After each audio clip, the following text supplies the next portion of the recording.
Kia ora, when our family scattered across the globe. Welcome back to ABC's Kiwi Show, the only news source for Kiwis. Who miss home news as much as they miss a decent flat white? Buckle up, because today's headlines are as juicy as a hangy-earth oven full of controversy. Copyright laws be darned. Top Kiwi tail sheep have officially achieved world domination, but don't tell the Aussie. Yep, you heard right. The UN is all aflutter about a devastating humanitarian crisis in East Africa, while nations invest heavily in weapons and war. The cries of the most vulnerable in Africa go largely unheard. This crisis demands a global response, a reallocation of resources to alleviate suffering and prevent further loss of life. Beyond headlines capture the urgency, but the human cost is immense. Children face malnutrition, families struggle to survive, and hope dwindles with each passing day. Compassion and decisive action are needed to address this crisis.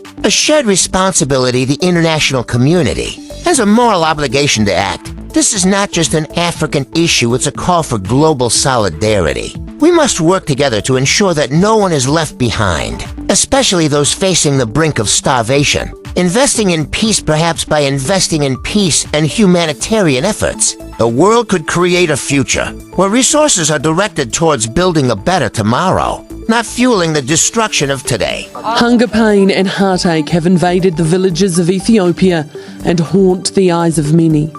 Bonnie's malnutrition has led to tuberculosis, and now her medication, taken on an empty stomach, is fighting a losing battle. How worried about Bonnie are you at the moment? Very worried, the community leader Alimar tells us. Unless there is food, she will die. Ethiopia is on the brink of famine. The recent civil war and a crippling 3-year drought has plunged the country into a crisis reminiscent of the 1980s catastrophe that led to the famous Live Aid relief effort. Has anyone in this community died from malnutrition issues? Yes, she says. And she introduces us to Shuka, whose only son died at just 2 years old. It hurts too much to think of him, so instead she focuses on her nieces. The silent tear of 6-year-old Nazra is the cry for help of millions. This region of the world is just not getting the support that places like the Middle East conflict and the war in the Ukraine have received. And so people have genuinely run out of options. This is worse than anything I've seen in my humanitarian career.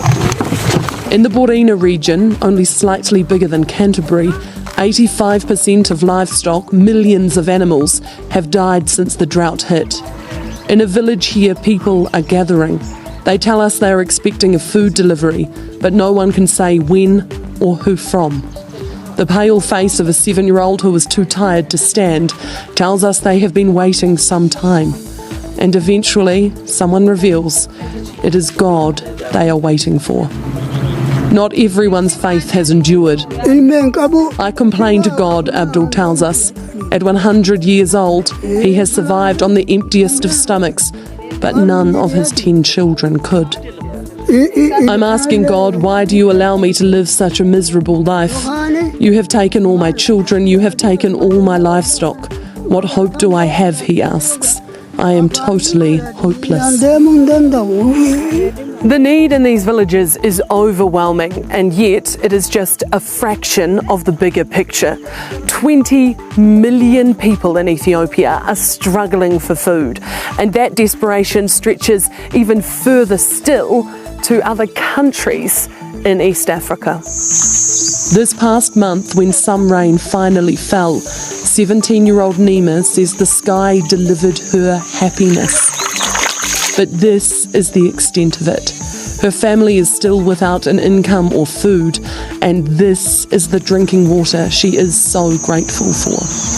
Around her neck, she wears the word love and takes joy in learning its meaning, even when life has so unfairly refused to love her back. Gosh, it is heartbreaking, isn't it? Now, it's the rainy season there now. Is that making a difference? Sam, there has been some rain and you can see across the region that it is starting to green up, but truly that is deceptive. The level, the extent of the devastation goes far beyond what can be reversed with just a month's worth of rainfall, and already that rainy season is starting to come to an end. So this is where that New Zealand funding will really come into play, not just providing that emergency relief, but also helping to establish a long-term solution. Lisette Raymer there live from Ethiopia. Thanks so much. All right, folks, buckle up your jandals, flip-flops for another dose of Kiwi economic news. Today's headlines are hotter than a handy earth oven on a summer day. So listen close, or you might miss something more exciting than a sheep escaping quarantine again. A whole bunch of data and numbers came out today, all pointing to one thing. In the words of the Reserve Bank, the economy is doing it tough.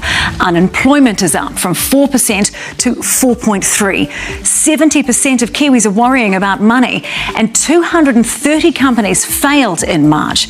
That's the highest number for 9 years. And as business correspondent Simon Shepherd reports, the construction industry has been hit hardest.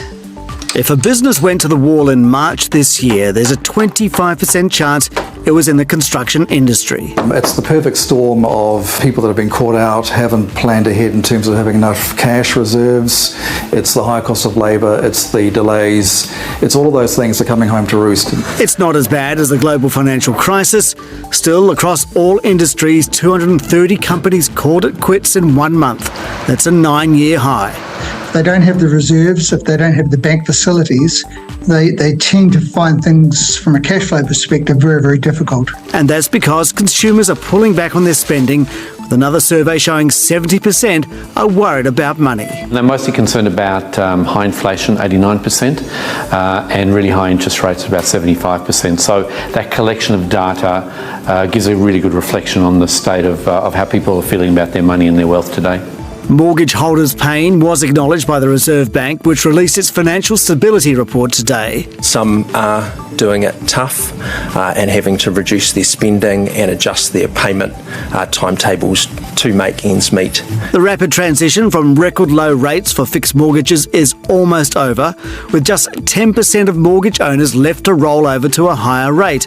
But that doesn't mean the economic pain will ease soon. New or persistent inflation pressures could result in global interest rates remaining higher for longer. And there's some more numbers to digest. House prices are flatlining again, and unemployment is up to 4.3%. It's probably going to hit 5%, but that's all part of the inflation-busting plan engineered by the Reserve Bank. This has been a very well telegraphed slowdown in the economy. But it's still not slow enough, so no rate cuts anytime soon. And depending on which economist you talk to, rate relief could come by the end of this year or not until mid-2025. Simon Shepherd, News Hub. Frustration mounts in Northland as SH1 reopening delayed again. If you rely on State Highway 1 to get between Auckland and Northland, buckle up for a longer wait. The much-anticipated reopening of the highway over the Brynderwyne Hills has been pushed back by several weeks due to a significant slip. We'll hear from locals who are absolutely horrified by the delay and what this means for businesses already struggling after Cyclone Gabrielle. Stay tuned for the full story, coming up next. The reopening of State Highway 1 over the Brynderwyne Hills has been pushed back by a number of weeks due to a slip. The delay is another blow for Northland businesses, as Grace Thomas reports. As the Brynderwyne hillside came crashing down again, so did Northlanders' hopes of the road reopening on time. We're all like, did that have to happen? So it was sort of like we were all hoping and praying for it to actually be opened on the 13th. The slip started over the weekend and a considerable amount of material fell yesterday. Around 30,000 to 40,000 cubic metres of soil has come down onto the road. That's equivalent to around 1,500 construction trucks, so it is quite significant. The critical link between Northland and Auckland has been shut for repairs since February, after being badly damaged by Cyclone Gabrielle last year. It was due to reopen in just 2 weeks, but now it's unclear when that will be. We are not expecting it to be months at this stage. We are expecting it to be weeks. It's not the news Paul Jensen wanted to hear. I was absolutely horrified. He runs Fresher Valley in Waipu, one of the largest independent milk processors in Aotearoa. And this is all processed milk waiting to go out. He has around 4 trucks driving along State Highway 1 daily, and the Brindewin's closure is taking a toll. Oh, huge impact, because we're paying for another 140 kilometres per truck per day, 5 days a week. It's not only the financial impact on it, it's also the impact of things like staff welfare. In a statement, Transport Minister Simeon Brown said the slip emphasises the need for an alternative to the Brindewins, doubling down on the coalition government's agreement to build a 4-lane highway. He said they'll even investigate the use of private finance to accelerate the construction of the project. The Whangarei Mayor keen to see an alternative too. This slip, I think, has just put another emphasis on how important the Brindewins are to be moved and to replace them with something else, and especially the 4-laning. In the meantime, businesses like Paul's are hoping it'll be back to business as usual as soon as possible. Grace Thomas, News Hub. Former Green Party co-leader and climate change minister James Shaw has bowed out of Parliament and given his final speech. Political reporter Amelia Wade has more. Well, it started with him regaling a tale of choking on his own tongue during his sleep during the 2017 election campaign, which he was forced to run alone after Maturia Ture stood down amid controversy. He said then, just weeks later, he was made climate change minister and was on his way to meet the Pope. Shaw didn't use his last opportunity to twist any knives. Instead, he called for more action on the biodiversity crisis, repeating twice that New Zealand has the highest species extinction rate in the world. And he also warned about the risk of New Zealand collapsing to the culture change climate wars. He also revealed what is next for him, the world of climate finance. I am a Star Trek fan, so I am giving myself a 5-year mission to boldly reduce or remove 150 million tonnes of climate pollution from global emissions by 2030. And if that number sounds familiar to some of you, and it should, it's because it is also New Zealand's nationally determined contribution under the Paris Agreement. Now, getting Cabinet to commit to that target almost led to my resignation, so I feel I have some responsibility for it. Whether the government will be able to claim any of that towards its Paris target will really come down to whether it gets the policy settings right. The single biggest lever for change is in the world of politics. That's why I chose to run for Parliament. The second greatest lever for change, in my view, is in the world of finance. James Shaw will join the Global Infrastructure Investment Fund Morrison, but will be continued to be based in Wellington, as he'll also be taking up roles with the World Wildlife Fund and on the sustainability panel with Air New Zealand. But in his immediate future, it's off to the pub after a white-knuckled 10-year ride in politics. Calls for government to pressure businesses on modern slavery, but PM says it's not priority. To explain how New Zealand is protecting human rights. A number of countries, including the UK and US, have called on Aotearoa to do more to get businesses to address modern slavery. But as political reporter Jamie Ensor explains, the Prime Minister says it's not a priority. Facing the international community to explain New Zealand's approach to human rights issues. New Zealand has a long history and commitment to human rights. And hearing other countries' calls for New Zealand to do more. Protect and promote the rights of Indigenous peoples. Ireland regrets that the Maori people, including women and young people, continue to be disproportionately affected by incarceration. Several countries like the UK, US and Mexico also want New Zealand to do more to address risks of forced labour and businesses' supply chains. We recommend that New Zealand introduce modern slavery legislation. Goldsmith saying there are already guidelines for businesses, but legislation's not on the immediate agenda.